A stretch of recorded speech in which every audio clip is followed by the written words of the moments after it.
बंगाल की धरती को हमें काबा की धरती नहीं बनने देना है। बंगाल की धरती तो काली की धरती रहेगी, मां काली की धरती। भाई हमें अपना जाल मुली खिलाओ। हाँ, अच्छे वाला कितने का होता है? 10-20। हाँ, जो भी है बना दो। मैं दीदी को बोलता हूँ, दीदी मैं आपसे 1 केजी ज्यादा ही मांस खा जाऊंगा, 1 केजी ज्यादा ही मांस खा जाऊंगा। इस बार कौन सी सरकार आने वाली है? चुनाव आयोग लगा हुआ है, किसको जिता रहा है ये आप और हम और देश की जनता भी जानती है कि इस समय हो क्या रहा है। प्रधानमंत्री मॉडल कोड ऑफ कंडक्ट का सीधा उल्लंघन करते हैं, लेकिन उस पर कोई प्रतिक्रिया नहीं। पश्चिम बंगाल का जो चुनाव आयुक्त है, उन्होंने कहा था कि कुछ लोगों को लिस्ट बनाई थी कि उनको नजरबंद कर दिया जाए, तो उस पर ऐसे ऐसे लोगों का नाम था जो टीएमसी के बड़े नेता थे, बीजेपी के उस पर कोई बड़ा नहीं था। हमारा संसदीय चुनावी तंत्र जो है वो खतरे में है, इस चुनाव ने साबित कर दिया। लेकिन पता नहीं हमारे ज्ञानेश कुमार, चूंकि मेरे हमनाम है, ज्ञानेश श्रीवास्तव मेरा नाम है और ज्ञानेश कुमार गुप्ता जी हैं, तो उन्होंने मेरे नाम की भद्द पिटा दी है। तृणमूल कांग्रेस जो वहाँ की विपक्ष जो सबसे बड़ी पार्टी है, रूलिंग पार्टी है, वो लगातार चुनाव पर चुनौती दिए जा रही। सुरक्षा बलों का दुरुपयोग करना, चुनाव के दरमियान में टैंक टाइप का कुछ चीजों को उतार देना, ये सरासर बेईमानी है और एक तरफा कार्रवाई है चुनाव आयोग। मुझे लगता है कि ये चुनाव करवाया जा रहा है, ये चुनाव जितवाने की कोशिश की जा रही है। 2 दिन पहले आप बाइक मना कर देंगे, ऐसा कौन सा रूल है, कहाँ का रूल है? प्रजातंत्र में जनता सरकार को चुनती है, लेकिन अब तो ऐसा एक माहौल बनाया जा रहा है, ऐसी प्रक्रिया लाई जा रही है, ऐसे कानून लाए जा रहे हैं जिसमें सरकार जनता को चुन रही है कि जो उनको वोट दे और जो वोट नहीं दे वो कट जा रहा है। कानून अंधा होता है, हम लोगों ने पढ़ा था, लेकिन ये तो साफ साफ दिखाई पड़ रहा है। ये साफ साफ सोचिए कि 27 लाख वोटर आपके चुनाव नहीं डाल पाएंगे। अब बताइए ये एक तरह से अन्याय है कि नहीं? आपका वोट कीमती है, एक वोट भी लोकतंत्र को बचाएगा। यहाँ तो 27 लाख वोटर इस बार पहले फेज में कट गए।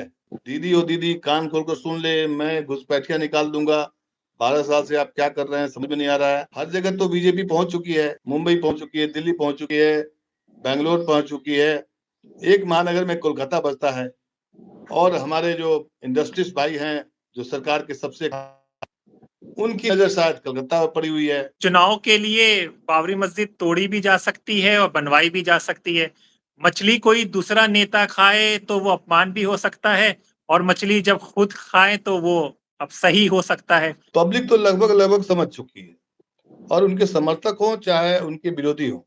देखिए, जो वर्तमान में सत्ता में है बीजेपी और मोदी सरकार की चुनाव प्रचार शैली है, अब लोग समझ चुके हैं, उब भी चुके हैं। हर हर मोदी, घर घर मोदी का जो नारा था 2014 में, जो इज्जत थी, जो प्रतिष्ठा थी, वो तो आज नहीं है। कुल मिलाकर यह है कि पश्चिम बंगाल का चुनाव जो है ना, ममता बनर्जी ने एक फाइटर के रूप में चुनावी कैंपेन किया है, और इधर से पूरा सरकारी हमला जुमला है, ये लगे हुए हैं चुनाव जीतने के लिए। कि जो ये मुस्लिम वोट 30% है, हिमायू कबीर का आपने प्रकरण देखा, उसके बाद ओवैसी भी आ गए हैं, तो ये शिफ्ट होते हुए आपको दिख रहा है या ममता के साथ ही जुड़ा हुआ है? नमस्कार दोस्तों, मेरा नाम हैदर अब्बास नकवी है और आप लोग मुझको इस वक्त दा स्वतंत्र पर देख रहे हैं।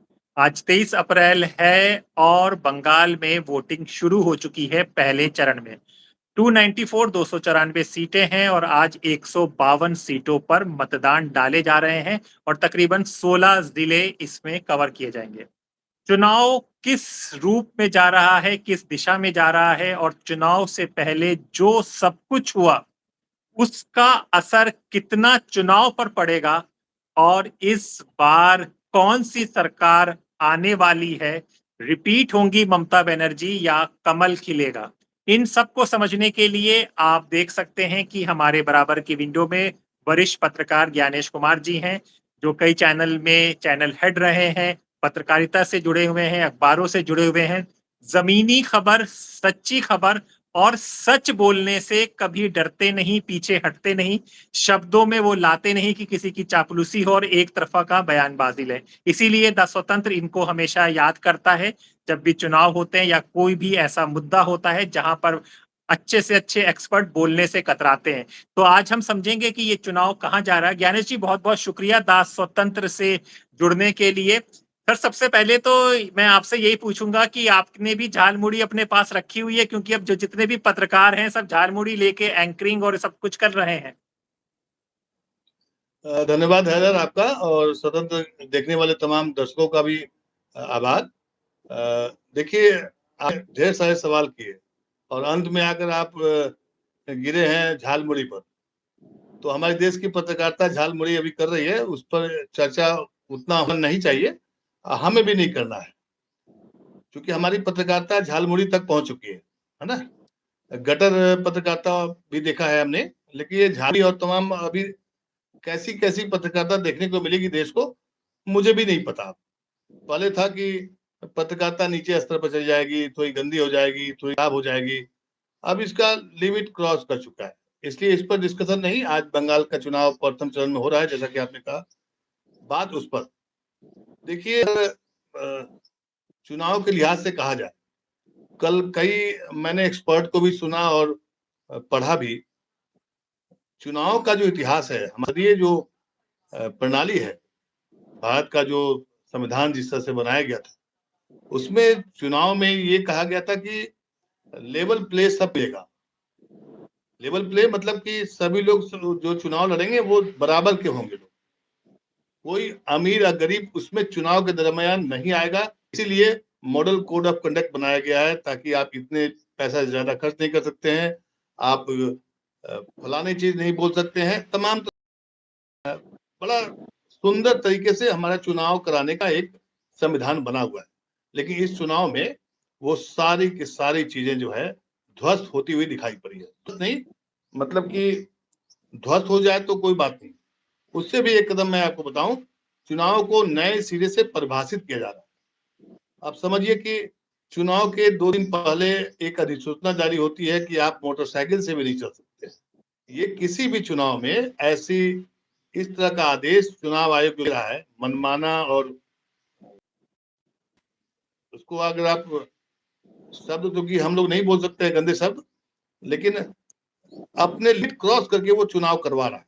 तो चुनाव करवा रहा है जिताने के लिए। तो ऐसा लग रहा है कि चुनाव को जिताने के लिए चुनाव आयोग लगा हुआ है। किसको जिता रहा है, ये आप और हम और देश की जनता भी जानती है कि इस समय हो क्या रहा है। प्रधानमंत्री मॉडल कोड ऑफ कंडक्ट का सीधा उल्लंघन करते हैं, लेकिन उस पर कोई प्रतिक्रिया नहीं। हालांकि शुक्र मनाई कि कल कलकत्ता के हाई कोर्ट ने एक जो लिस्ट है उस पर रोक लगा दी। जो पश्चिम बंगाल का जो चुनाव आयुक्त है, उन्होंने कहा था कि कुछ लोगों को लिस्ट बनाई थी कि उनको नजरबंद कर दिया जाए। तो उस पर ऐसे ऐसे लोगों का नाम था जो टीएमसी के बड़े नेता थे, बीजेपी के उसमें कोई बड़ा नेता। अब समझिए इस बात को। तो आप क्या करना चाहिए, तो चुनाव को नजरिए से देखिए, तो चुनाव एक ये हो रहा है कि नहीं हो रहा है, ये तो रिजल्ट के बाद आप और बढ़िया से बोल सकते हैं, हम लोग इसका विश्लेषण कर सकते हैं। लेकिन हमारा संसदीय चुनावी तंत्र जो है वो खतरे में है, इस चुनाव ने साबित कर दिया है। जितने एक्सपर्ट हैं, मतलब यहाँ तक कि जो पूर्व चुनाव आयुक्त है, उनको भी, वो भी संविधान की दुहाई दे रहे हैं। लेकिन पता नहीं हमारे ज्ञानेश कुमार, चूंकि मेरे हमनाम है, ज्ञानेश श्रीवास्तव मेरा नाम है और ज्ञानेश कुमार गुप्ता जी हैं, तो उन्होंने मेरे नाम की भद्द पिटा दी है। और पश्चिम बंगाल चुनाव, लेकिन इन सब के बावजूद, तमाम नेगेटिव जो पहलू मैंने आपका जिक्र किया, इसके बावजूद एक उम्मीद की किरण इसलिए बनती है कि तृणमूल कांग्रेस, जो वहां की विपक्ष, जो सबसे बड़ी पार्टी है, रूलिंग पार्टी है, वो लगातार चुनाव पर चुनौती दिए जा रही है। लेकिन सुरक्षा बलों का दुरुपयोग करना, चुनाव के दरमियान में टैंक टाइप का कुछ चीजों को उतार देना, ये सरासर बेईमानी है और एक तरफा कार्रवाई है चुनाव आयोग का। तो चुनाव के प्रक्रिया पर अगर बात करेंगे तो ये मुझे लगता है कि ये चुनाव करवाया जा रहा है, ये चुनाव जितवाने की कोशिश की जा रही है। कितना सफल होगा चुनाव आयोग, इसमें चुनाव आयोग की क्रेडिबिलिटी पे भी असर पड़ेगा कि क्या वो चुनाव जिताने लायक अपने गांव के निकाल दिए हैं या कुछ बाकी है, या और भी इससे ज्यादा देखने को मिलेगा देश को। क्योंकि इस बार तो उन्होंने टैंक टाइप का चीज निकाला। आप बाइक पर मना कर दिया है। बताइए, वोटर 2 दिन पहले आप बाइक मना कर देंगे? ऐसा कौन सा रूल है, कहाँ का रूल है? जी हैदर। हाँ सर, हम ये भी जानना चाहेंगे कि हम लोगों ने जो पढ़ा था, जो जाना था, वो ये जाना था कि प्रजातंत्र में जनता सरकार को चुनती है, लेकिन अब तो ऐसा एक माहौल बनाया जा रहा है, ऐसी प्रक्रिया लाई जा रही है, ऐसे कानून लाए जा रहे हैं जिसमें सरकार जनता को चुन रही है कि जो उनको वोट दे और जो वोट नहीं दे वो कट जा रहा है। ये वक्त भी आ गया है। अरे दुख की बात यह है ना कि हैदर, आप भी सुप्रीम कोर्ट भी मतलब कि अपना कानून अंधा होता है, हम लोगों ने पढ़ा था, लेकिन ये तो साफ साफ दिखाई पड़ रहा है कानून अंधा होता है, अंधा कानून। ये साफ सोचिए कि 27 लाख वोटर आपके चुनाव नहीं डाल पाएंगे, वोट नहीं डाल पाएंगे, उस पर सारा का सारा अपना जो जुडिशरी है इसमें अलग तरह का तर्क दिया जा रहा है। अब बताइए, ये एक तरह से अन्याय है कि नहीं है? तो के साथ में अन्याय है। अगर आप किसी एक वोटर को, चूंकि कहा जाता है खुद चुनाव आयुक्त जो है, चुनाव आयोग जो है, वो प्रचार करता है, ब्रांड एम्बेसडर है कि आपका वोट कीमती है, एक वोट भी लोकतंत्र को बचाएगा। यहाँ तो 27 लाख वोटर इस बार पहले फेज में कट गए। तो आप खुद अपने प्रचार जो आप करते हैं कि नहीं, आप घर से निकलिए, वोट दीजिए, पहले जलपान उसके बाद मतदान, ये जो नारा था ये तो खत्म हो गया। अब तो है कि फलना का झंडा आप वोटर, फलना का झंडा नहीं आप वोटर नहीं। बंगाल की धरती को हमें काबा की धरती नहीं बनने देना है। बंगाल की धरती तो काली की धरती रहेगी, मां काली की धरती, मां दुर्गा की धरती रहेगी, वंदे मातरम की धरती रहेगी, और हर हर महादेव का गूंज इस धरा से लगातार चलना चाहिए। और यही आह्वान करने के लिए आज मैं आपके पास आया हूं। आप शक के दायरे में हैं, तो चुनाव आयोग के साथ साथ केंद्र सरकार जो मोदी सरकार है और गृह मंत्री खुद वहां बैठे हुए हैं, भाषा उनकी देखिए। और एक तरफ हमने कल देख रहा था, सानी घोष बोल रही है, कितना शानदार गाना गा करके वो कनेक्ट कर रही है लोगों को, बांग्ला भाषा में जो गाना गाती है। तो चुनाव में तो हम लोगों ने नेताओं के अच्छे अच्छे भाषण सुने हैं, उस मुद्दे पर वोट दिया जाता है। अब तो हेमंत बिस्वा शर्मा बोल रहे हैं कि मैं 1 किलो मटन ज्यादा खा लूंगा, दीदी आप मेरे साथ कंपटीशन कर लो। अब चुनाव का मुद्दा अगर मान लिया मटन भी आप ये सब रहेगा, तो फिर देश का लोकतंत्र अगर मान लिया जीत भी गया तो देश का क्या होगा? क्या बोलते हैं कि बीजेपी आने से पश्चिम बांग्ला में मांस और मांस बंद हो जाएगा। अरे भैया, असम में बीजेपी का सरकार ही है, असम का सब लोग मांस और मांस दिल लगा के खाते हैं, दिल लगा के खाते हैं। मैं दीदी को बोलता हूं, दीदी आप एक दिन मेरा घर में आ जाइए, नहीं तो मैं आपका घर में जाऊंगा, टेबल में बैठ के दोनों मांस खाने का कंपटीशन करूंगा। आप भी खाए जाओ, रोहू इलिश आप भी खाते जाओ, मैं भी खाते जाऊंगा। लास्ट में मैं आपसे 1 केजी ज्यादा ही मांस खा जाऊंगा, 1 केजी ज्यादा ही मांस खा जाऊंगा। विकास के मुद्दा दीदी ओ दीदी कान खोल कर सुन ले, मैं घुसपैठिया निकाल दूंगा। 12 साल से आप क्या कर रहे हैं समझ में नहीं आ रहा है। कहाँ है घुसपैठिया, कौन बैठिया? SIR क्यों कर? पश्चिम बंगाल में जो SIR की जो प्रक्रिया है वो दूसरे राज्यों में SIR की प्रक्रिया उससे विभिन्न है। ऐसी क्या बात है? तो मुझे ऐसा लगता है कि पश्चिम बंगाल, देखिए कलकत्ता जो है महानगर है, हर जगह तो बीजेपी पहुंच चुकी है, मुंबई पहुंच चुकी है, दिल्ली पहुंच चुकी है, बेंगलोर पहुंच चुकी है, एक महानगर में कोलकाता बसता है। और हमारे जो इंडस्ट्रीज भाई हैं जो सरकार के सबसे, उनकी नजर शायद कलकत्ता पर पड़ी हुई है। कलकत्ता एक जमाने में इंडस्ट्रियल हब था और वहां पोर्ट है। तो मुझे ऐसा लगता है कि वेस्ट बंगाल को जीतने के लिए इसके पीछे की जो मंशा दिखाई पड़ रही है सरकार की कम, और उनके जो बिजनेस साथी हैं जो अंबानी हो, उनको ज्यादा फायदा मिलेगा। तो समझिए अगर बीजेपी को जीतना होता तो इतने सारे नियम कानून को तोड़ मरोड़ नहीं करना होता। जैसे बिहार में, हरियाणा में या कहीं भी आप चुनाव देखें, इतनी ज्यादा भद्द नहीं पिटवाते हैं लोग, इतने ज्यादा कानून नहीं बनाए जाते। लेकिन कोलकाता को हासिल करना है, तो कोलकाता हासिल क्यों करना है भाई? मुझे समझ में आया, मैं सोच रहा था कि बीजेपी को कई जगह हार मिलती है, झारखंड में भी हार मिली है, बिहार में भी बहुत ज्यादा अपने बलबूते पर नहीं बना पाई कभी भी, लेकिन वहां भी ईवीएम को हो, मामला हो, चाहे कोई भी हो, नियम कानून कायदे, मॉडल कोड ऑफ कंडक्ट जो है वो छेड़छाड़ होता है, उस पर कोई कार्रवाई नहीं होती। यह बात समझ में आती है, सत्तारूढ़ पार्टी को फायदा मिल जाता है कई बार। लेकिन बंगाल में जिस तरीके से टैंक टाइप का कोई सामान उतार करके सुरक्षा बलों को तैनात करके और अधिकारियों के जिस तरीके से वहां पर ट्रांसफर किए गए हैं, वो तो घोर अचरज की बात है। ऐसा लगे भारत एक लोकतांत्रिक देश है और वहां एक चुनी हुई सरकार थी, और हम जो प्रक्रिया अपना रहे हैं या चुनाव लड़ने जा रहे हैं या चुनाव लड़ा जा रहा है, वो लोकतांत्रिक प्रक्रिया के तहत लड़ा जा रहा है। ऐसा लग रहा है कि तानाशाही प्रवृत्ति है कि अब मेरे पास पावर आ गया, मैं जो कुछ भी करूंगा बिल्कुल ठोक कर करूंगा, मीडिया हमारे कब्जे में है, समझ ना। जन पत्रकारिता तो आप देख ही चुके हैं, इसके पहले जो आपने शुरुआत में की थी।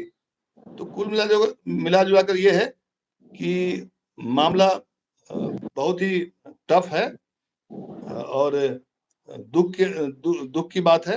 ये कोई इस पर बहुत अच्छा डिबेट नहीं किया जा सकता है, बल्कि चिंतने का विषय है ये कि लोकतंत्र को जिस तरीके से और उसको अपने पक्ष में करने की कोशिश की जा रही है, ये बहुत ही चिंताजनक विषय है। और हर एक देशवासियों को इस पर सोचना पड़ेगा, बोलना पड़ेगा, लिखना पड़ेगा। सरकार तो मतलब समझिए कि अपने सारे घोड़े खोल दिए। मतलब आप बोलेंगे तो आपको जेल भेजा जाएगा, लिखेंगे तो जेल भेज दिया जाएगा, आपको डराया जाएगा, धमकाया जाएगा। ट्रोल आर्मी अलग है जो आप पर हम लोग चर्चा कर रहे हैं। तो पश्चिम बंगाल के प्रथम चरण में जो चुनाव हो रहा है, देखिए अभी जो इस बार जो अभी आज का जो वोटिंग हो रहा है, वहां पर बीजेपी ने अच्छा परफॉर्मेंस किया था पिछली बार, है ना, इसमें दो राय नहीं है। लेकिन इस बार वो रिपीट कि नहीं कर पाएगी, वो भी देखने वाली बात होगी। क्योंकि कई बार क्या होता है ना कि अभी आपने देखा होगा हंगरी में 16 साल का वहां एक साल वहां भी लोकतंत्र था, 16 साल वहां लगातार सारा सिस्टम अपने कब्जे में कर लिया, है ना, अपने महल बनाकर रहते थे वहां के जो ये थे। और जब चुनाव हुआ तो पब्लिक के अंदर में जो गुस्सा होता है वो वोटिंग के दौरान निकाल देता है। मुझे भी ऐसा ही दिखाई पड़ रहा है कि शायद लोकतंत्र को बचाने के लिए बंगाल की भूमिका बहुत इंपॉर्टेंट दिखाई पड़ेगी इस चुनाव में। अगर बंगाल में कुछ होता है, रिजल्ट क्या होता है, उससे मालूम चलेगा कि हाँ लोकतंत्र बचेगा अगले कुछ सालों में, या फिर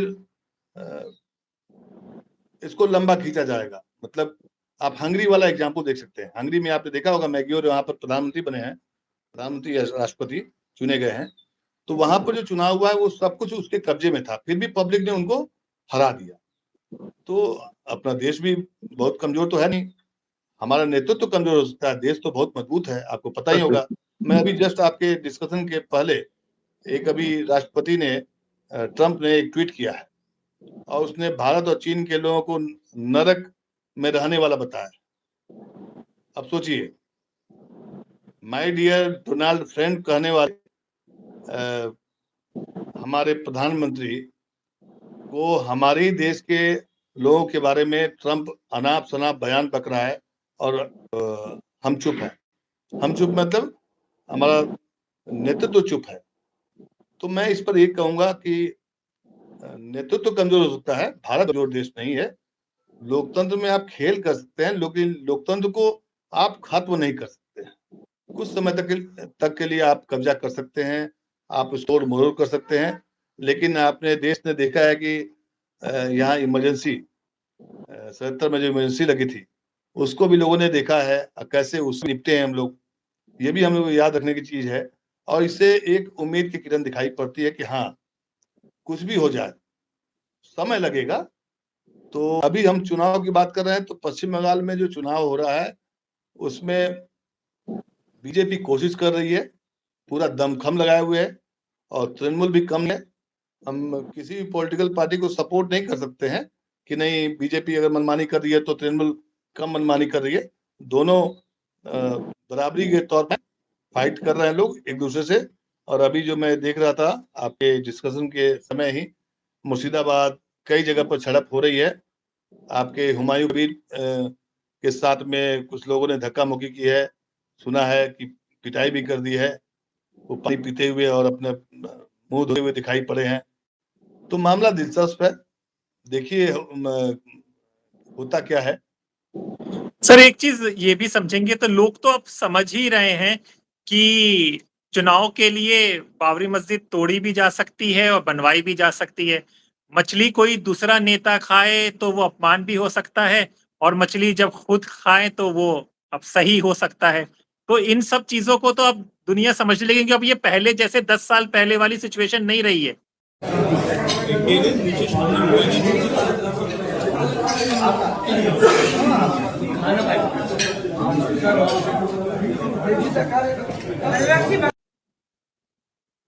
नहीं देखिए, पब्लिक तो लगभग समझ चुकी है, और उनके समर्थक हो चाहे उनके विरोधी हो। देखिए जो वर्तमान में सत्ता में है बीजेपी और मोदी सरकार की चुनाव प्रचार शैली है, अब लोग समझ चुके हैं, उब भी चुके हैं। इसलिए हर हर मोदी घर घर मोदी का जो नारा था 2014 में, जो इज्जत थी, जो प्रतिष्ठा थी, वो तो आज नहीं है, और लोग समझ चुके हैं। लेकिन दिक्कत ये है लोग जाए कहाँ? लोगों के पास विकल्प सीमित किए जा रहे हैं। जैसे एक मीडिया था, वहां लोग अपनी बात रखते थे, वो भी खत्म हो चुका है। सोशल मीडिया है, उस पर भी बैन किए जा रहे हैं। आप ज्यादा बोलेंगे, मैं ज्यादा बोलूंगा तो आपके साथ भी दिक्कत होगी, परेशानी होगी, तो फिर ये भी प्लेटफॉर्म खत्म हो जाएगा। जो मैं अभी निष्पक्ष तरीके से बोलने की कोशिश कर रहा हूँ कि सरकार गलत कर रही है, आप ये बोल नहीं सकते। बोलेंगे अगर हमारी रीच कम है तो कोई दिक्कत नहीं, लेकिन जहां रीच बढ़ी आप तो फिर आप पर भी वो बैन लगा दिया जाएगा। यूट्यूब, सोशल मीडिया के जितने भी इन्फ्लुएंसर्स जो हैं, थोड़ा सा भी, अभी देखिए मधु पूर्णिमा किशोर का मामला आया था, अभी कल उनके यहाँ भी पुलिस दबिश दे रही है, एफआईआर कॉपी मांग रही है। अभी उनको समझ में आ रहा है कि नियम कानून मांग रही है, अब उनको समझ में आ रहा है कि नियम कानून तो कब का खत्म हो चुका है, कर दिया गया है। तो भरम टूटेंगे, धीरे धीरे सारे भरम टूटेंगे, कहावत है ना। और मेरा अपना एक आकलन है कि बीजेपी या मोदी जी दोनों की लिपे में काफी कमी आई। बंगाल में लोग इसलिए थोड़ा सा उसको अप्रिशिएट करेंगे क्योंकि वहां बीजेपी शासन नहीं की है, तो लोगों को लगता है कि शायद एक बार उनको भी मौका दिया जाए। इस आधार पर उनको मौका ही मिला है, क्योंकि हर एक पॉलिटिकल पार्टी को लोग चाहते हैं कि एक बार तुम भी आओ देखो। बंगाल में तो सीपीएम भी काफी 30 साल राज की, ममता बनर्जी तभी ये 14 टर्म होगा इनका। लेकिन आप समझिए इस बात को कि मछली मटन, अब सोचिए ना, हेमंत बिस्वा शर्मा आसाम के लोगों को बोल रहे हैं कि बीफ खाना है तो खाओ, घर में खाओ, और अनुराग ठाकुर बोल रहे हैं कि मछली खाओ, जहां भी हमारे जितने भी राज्य हैं बीजेपी राज्य, वहां खाओ।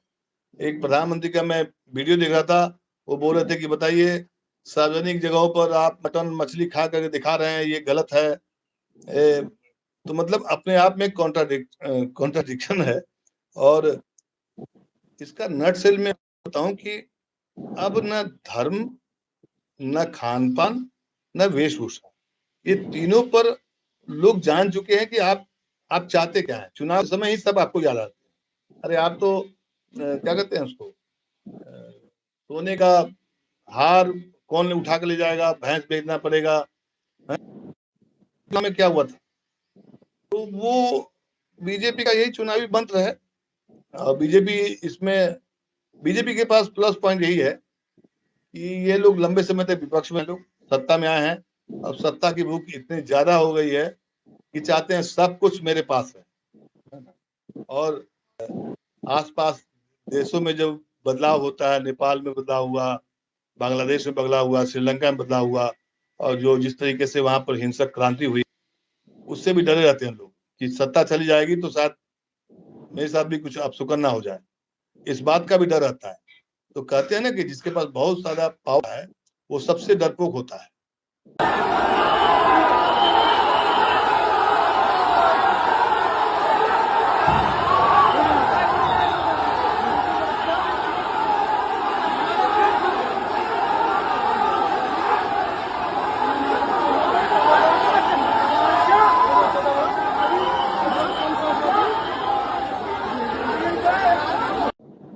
ध्यान रखिएगा, जो सबसे ज्यादा ताकतवर कहा जाता है, पावरफुल कहा जाता है, वो अंदर से डरपोक होता है, इसलिए उसको हर चीज से डर लगता है, इसलिए उसको कब्जा करना चाहता है।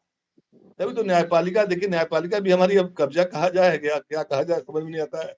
कल मैंने BRO का एक फोटो देखा, धीरेन्द्र शास्त्री के।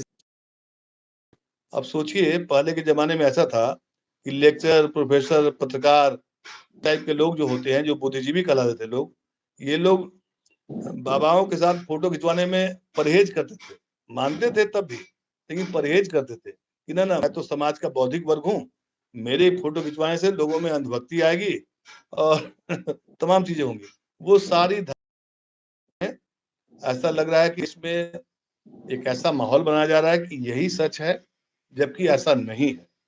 मैं अभी भी विश्वास में हूं कि देश में लोकतंत्र लौटेगा, मजबूती से लौटेगा। बहुत सारे लोग हैं जो लोकतंत्र की लड़ाई लड़ रहे हैं, उसमें विपक्ष भी है। अब यही जब बीजेपी विपक्ष में होती है तो उनको लोकतंत्र खतरे में दिखाई पड़ता है, लेकिन इस बार उन्होंने खुद खतरा में डाल दिया है। निष्कर्ष ये है हैदर भाई कि पश्चिम बंगाल का चुनाव जो है ना, ताकि हर चुनाव लिटमस टेस्ट होता है शासक के लिए, लेकिन इनको फर्क नहीं पड़ता है। फर्क कैसे नहीं पड़ता है? अब सोचिए 303 से 240 आ गए, 42 आ गए, लेकिन इसका विश्लेषण आज तक कभी मीडिया ने नहीं किया कि आपकी लोकप्रियता में कितनी गिरावट आई। ये हर बार बताएंगे कि यहाँ जीत गए, कोई पंचायत चुनाव जीत जाएंगे तो उसको बताएंगे, दिखाया जाएगा, समझे ना। और सबसे बड़ी बात क्या है, देखिए अभी आप पवन खेड़ा की जो गिरफ्तारी हुई है, मैंने उस पर जो केस हुआ है, वो जो अंडरग्राउंड है, वेट कर रहे हैं कि शायद असम में सरकार बदले तो शायद सामने आएंगे। इस तरह की जो प्रवृत्ति आ गई है ना, इससे कौन आदमी सीधी लड़ाई लड़ेगा? पहले तो हम लोग खुद छात्र आंदोलन करते थे तो सड़कों पर उतरते थे, अब तो छात्र अगर निकलते हैं तो उनको भी गिरफ्तार कर लिया जाता है, जेल भेज। कुल मिलाकर यह है कि पश्चिम बंगाल का चुनाव जो है ना, ममता बनर्जी ने एक फाइटर के रूप में चुनावी कैंपेन किया है, और इधर से पूरा सरकारी अमला जुमला है, ये लगे हुए हैं चुनाव जीतने के लिए। और इसमें दो नहीं कि चुनाव आयोग निष्पक्ष नहीं, निष्पक्षता तो बहुत शब्द है, आगे निकल चुकी है चुनाव।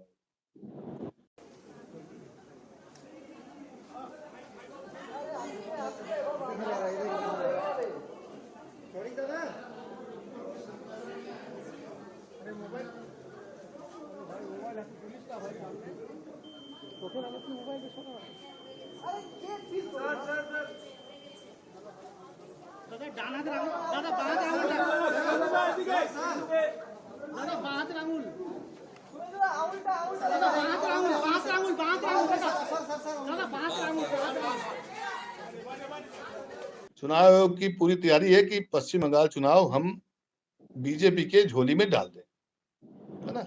इसके लिए लड़ाई है। चुनाव खत्म हो जाएगा, सारी चीज खत्म हो जाएगी, उसके बाद फिर वो नॉर्मल तरीके से पेश आएंगे। अभी तो ऐसा लगा कि जो भी बोलेगा सबको अंदर करो। झालमुड़ी के बारे में क्या कहा जाए, अब झालमुड़ी तो हम लोग बचपन से खाते आए हैं, क्योंकि हम लोग झारखंड के रहने वाले हैं, तो झारखंड का बॉर्डर है। तो झालमुड़ी में आपको बताऊं कि ट्रेन में अभी हाल में हम आ रहे थे, तो झालमुड़ी मैंने ऑर्डर किया तो पहले 10 का मिलता था, अब 10 नहीं मिलता है, अब 20 का, मिनिमम 20 का होता है। किसी भी आप झालमुड़ी से बात करेंगे तो 20 से कम देगा नहीं। अब वहां प्रधानमंत्री जी 10 रुपए के झालमुड़ी खा के और पत्रकारिता को झालमुड़ी का पत्रकारिता बना दिया, तो इसमें क्या कहा जाए। भाई हमें अपना झालमुड़ी खिलाओ। हाँ, अच्छे वाला कितने का होता है? 10 पीस। हाँ, जो भी है बना दो। हाँ, झालमुड़ी खाएगा? खाएंगे, बिल्कुल खाएंगे। तो कितना, 10 रुपए देना है? दुकान में आए सर। हाँ, 10 रुपए देना है। नहीं भाई, ऐसा नहीं।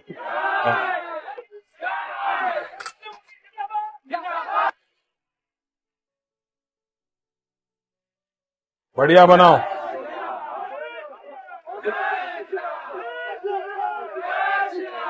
प्याज खाते हैं आप? हाँ, प्याज खाते हैं? आप प्याज खाते हैं, दिमाग नहीं खाते बस।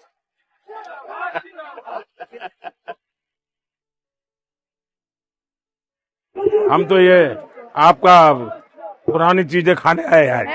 Thank you. हाँ अरे यही खाएंगे।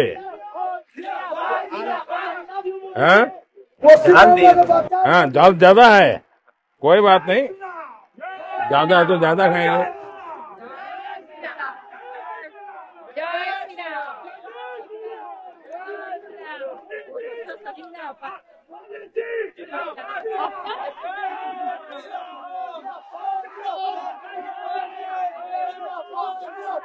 बढ़िया बना है। पैसा दे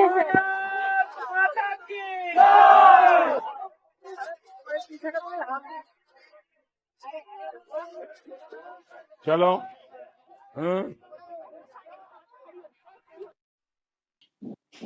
सर, बस चलते चलते एक चीज और लोग जानना चाहेंगे कि जो ये मुस्लिम वोट 30% है, हिमायू कबीर का आपने प्रकरण देखा, उसके बाद ओवैसी भी आ गए हैं, तो ये शिफ्ट होते हुए आपको दिख रहा है या ममता के साथ ही जुड़ा हुआ है? इसकी कुछ आपके पास ग्राउंड रिपोर्ट हो या कुछ खबर हो?